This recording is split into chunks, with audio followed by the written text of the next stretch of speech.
Dust drifted across the gravel as the late afternoon sun dipped behind the hills, casting long shadows across the quiet rural workshop. For weeks, this place had echoed with the grind of gears, the hiss of welding torches, and the sharp bark of tools meeting metal. Now, it was still. At the center of the garage sat a half-assembled custom Tanqueray Carter's pride and obsession. Its matte steel frame loomed like a sleeping beast. Panels unfinished, wires tangled like veins left exposed. On the wall, a calendar marked with red ink read, 3 days to go, National Tank Tech Challenge. The competition was the biggest of its kind, a place where engineers, military mechanics, and innovators tested their creations in front of a national audience. Ray had won before, 3 times in fact, each time with a tank more advanced than the last. This year, he had something special, a design that could change his life, win a defense contract, maybe even retire with pride. But 2 nights ago, Ray collapsed in the middle of his garage. The doctor's orders were clear. No excitement, no stress, strict bed rest. Now the tools lay still. The hum of machinery was gone. The workshop, once alive with purpose, felt frozen in time. Emily stood in the open doorway watching the dust settle. 19 years old, her father's only child. She'd grown up in this garage, watching, learning, helping when he'd let her. She wasn't a professional mechanic, no formal training, but she knew this machine, every bolt, every wire. She'd been there through every step just in the background. She wore his old coveralls, sleeves rolled up, hair tied back in a rough bun. Grease already streaked her cheek from earlier attempts to clean up the workspace. Her eyes locked on the tank. It didn't just look unfinished, it looked abandoned. But in her chest, something stirred. Not fear, not doubt. Something else. Responsibility. Resolve. Her phone buzzed in her pocket, messages from friends, worried family. Most of them told her to give it up. Just be with your dad, they said. You can't fix something like this alone. She didn't respond. She stepped forward slowly, the gravel crunching beneath her boots. Inside, the scent of oil and metal was familiar, comforting. Her father's toolbox sat open, his blueprint rolled out on the workbench. Pages smudged and folded. She walked over, ran her fingers over the lines he'd drawn. She could hear his voice in her head. Every part talks to the next. Understand that, and it'll tell you what it needs.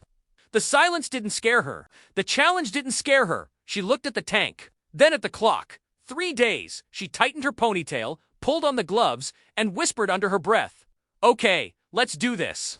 Then she picked up the wrench. The workshop lights buzzed faintly as Emily stood over the blueprint table, her hands planted on either side of the stained paper. Outside, the first light of dawn began to slip through the dusty windows, casting long golden beams across the cluttered garage. Her father's scribbled notes were everywhere on the bench, taped 2 toolboxes, pinned to the corkboard beside faded photos of past contests and newspaper clippings that declared him a small-town genius. But none of it could guide her. Now, Ray wasn't there to explain his shorthand or double-check her torque specs. It was just her and the half-built machine, waiting to be brought to life. Asterisk, she moved with quiet determination, wheeling over the stool and unlocking the rolling tool chest.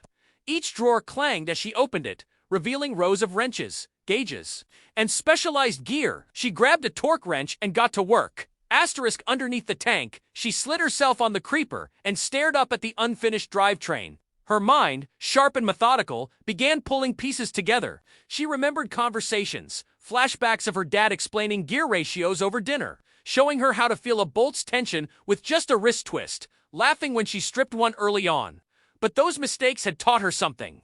Patience, asterisk. The garage was hot, her back ached, and the metallic scent clung to her skin, but she didn't stop. Her hands moved from component to component, checking alignments, reattaching a hydraulic line that had been left loose, welding in short, precise bursts. Sparks lit up the underside of the tank, painting her face in orange flashes. Asterisk, by midday, neighbors had started to gather just outside the garage. Some watched with interest. Others whispered, "She's Ray's kid," someone said, trying to finish his build. Laughter followed. A teenager, asterisk, but Emily didn't hear them. Her earbuds were in playing a playlist her dad once made of classic rock and engine sounds. She drowned out the doubts, kept her head low, and worked through the afternoon. Asterisk, the tank's core began to come together, slowly but steadily. She rebuilt the coolant pump after discovering a small crack. She rechecked every wire on the control board, color-coded by hand with a marker. She soldered new connections where her father had left placeholders. Asterisk, by the time the sun began to fall again, casting a red glow into the workshop, Emily stood back and wiped the sweat from her brow. Her hands were trembling from exhaustion. Her shirt was soaked through, but the tank was standing taller now, more whole than it had been in days. Asterisk, she sat down on a bench, pulled off her gloves, and stared at it. Asterisk, 1 day down, 2 to go. Asterisk, and she hadn't broken anything yet. Maybe, just maybe, she could do this. The sun rose over the contest grounds with the promise of heat and tension.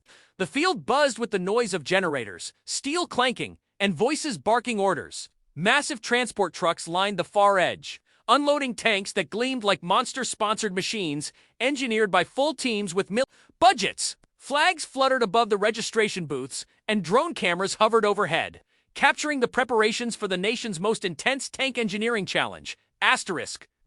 Emily arrived in silence. Asterisk, her father's old pickup rolled slowly into the dusty lot, the trailer behind it groaning under the weight of the finished tank. It wasn't flashy. Its paint was worn, matte black with streaks of welding burns and finger-smudged grease. But it was real. Every panel had been touched by her hands, every wire reconnected by her alone. Asterisk, she jumped out of the truck wearing her father's stitched uniform jacket over her coveralls, hands still stained from last night's final tuning.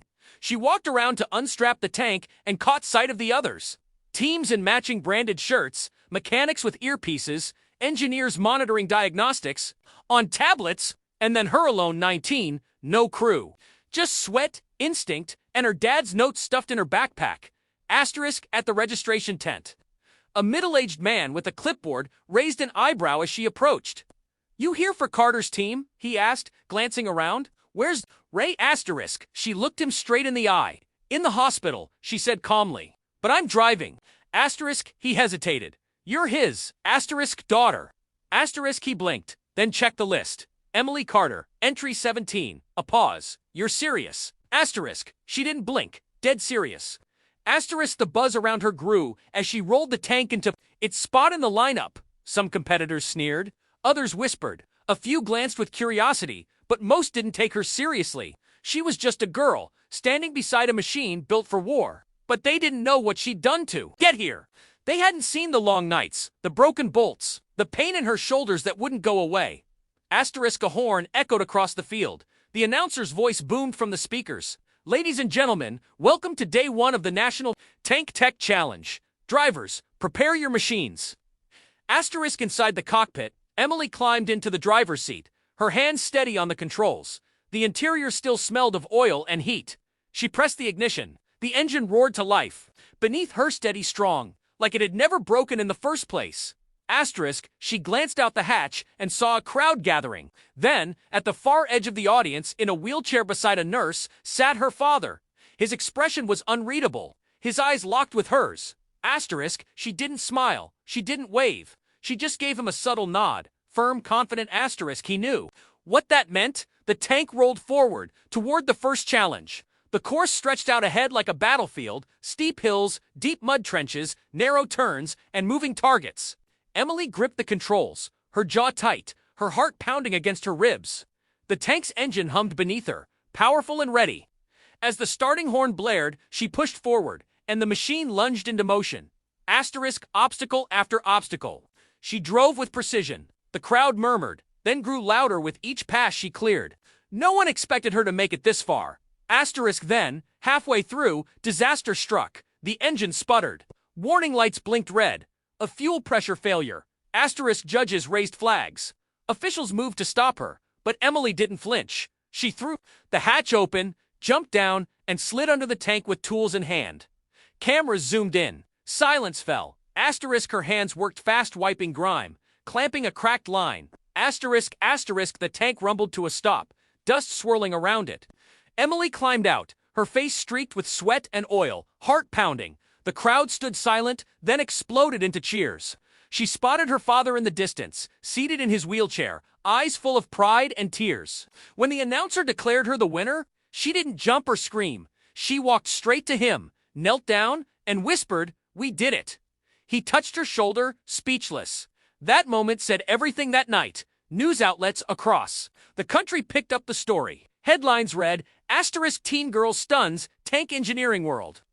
Asterisk mechanic's daughter defies odds, wins national title. Asterisk she came alone, she left a champion.